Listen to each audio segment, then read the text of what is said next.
बिस्मिल्लाहिर्रहमानिर्रहीम। हज़रत अली करम वजहुल करीम को अबू तुराब का लक़ब कब और कैसे मिला?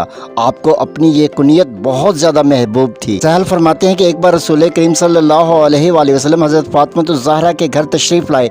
हज़रत अली को घर में ना पाकर पूछा, ए फ़ातिमा, तेरे चचा का बेटा कहाँ है? उन्होंने जवाब दिया, मेरे और उनके दरमियान कुछ बात हुई थी जिसकी वजह से वो गुस्से में आकर बाहर निकल आए।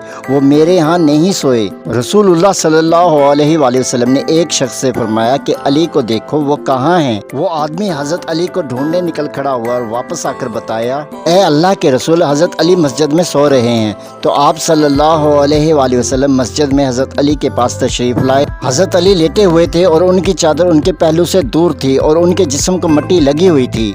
आप सल्लल्लाहु अलैहि वसल्लम ने उनके जिस्म से मिट्टी साफ करना शुरू कर दी और फरमाने लगे, अबू तुराब अब उठ जाओ, अबू तुराब अब उठ जाओ। सही मुस्लिम हदीस नंबर 6219।